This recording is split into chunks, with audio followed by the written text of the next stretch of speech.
बिस्मिल्लाहिर्रहमानिर्रहीम। सामईन अस्सलाम वालेकुम। आज एक बहुत ही अहम और सबक आमोज़ वाक़या जो हमें कुरान पाक में मिलता है। ये वाक़या हज़रत सालेह अलैहिस्सलाम और कौम समूद का है जो अल्लाह ताला की नाफरमानी की वजह से अज़ाब में मुब्तला हुई।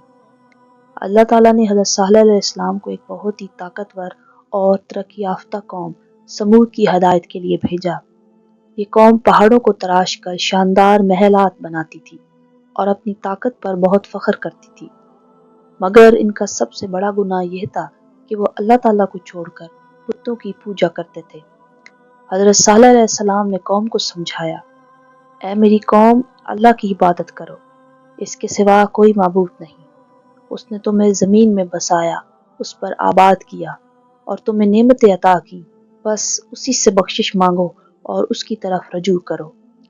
मगर कौम समूद ने उनकी बात को ना माना और कहा, ऐ साले, तुम तो पहले हमारे अच्छे इंसान थे, मगर अब तुम हमें अपनी माबूदों की इबादत छोड़ने का कहते हो।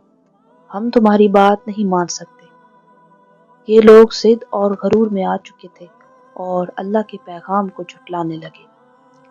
जब कौम समूद ने हज़रत सालेह अलैहिस्सलाम से कोई मोजज़ा दिखाने का मुतालबा किया तो अल्लाह ताला ने एक ज़बरदस्त मोजज़ा अता फरमाया। एक अजीम ऊँटनी पहाड़ से निकाली जो अल्लाह की निशानियों में से एक निशानी थी। हज़रत सालेह अलैहिस्सलाम ने कौम से फरमाया, यह अल्लाह की निशानी है, इससे कोई नुकसान ना पहुँचाना, वरना तुम पर सख्त अज़ाब आ जाएगा। ये ऊँटनी कौम समूद के लिए इम्तिहान थी। अल्लाह ताला ने हुक्म दिया था कि ये ऊँटनी एक दिन पानी पिएगी और बाकी दिन कौम के लोग पानी इस्तेमाल करेंगे, मगर ये जालिम लोग नाफरमानी पर उतर आए और ऊँटनी को कत्ल कर दिया। बस उन्होंने इस ऊँटनी की कूंचें काट डाली, फिर अपने रब के हुक्म से सरकशी की और कहने लगे, ऐ साले, ले आओ वो अजाब जिसका तुम हमें वादा दे रहे थे, अगर तुम वाकई सच्चे हो। समूद की नाफरमानी पर अल्लाह का अजाब आ गया।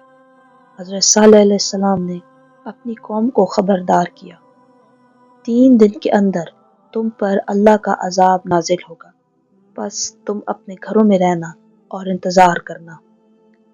3 दिन बाद ज़बरदस्त चीख और ज़लज़ला आया जिसने पूरी कौम को सफ़े हस्ती से मिटा दिया। बस एक ज़ोरदार चीख ने उन्हें आ लिया और वो अपने घरों में ऊंधे पड़े रह गए। अल्लाह ने हज़रत सालेह अलैहिस्सलाम और उनके चंद नेक पैरकारों को बचाया, बाकी सब हलाक हो गए। ये वाक़या हमें अल्लाह की नाफरमानी के अंजाम के बारे में बताता है। अगर कोई कौम सरकशी करती है, अल्लाह के हकाम से रूगर्दानी करती है और उसकी निशानियों को झुटलाती है तो उस पर अजाब आ सकता है।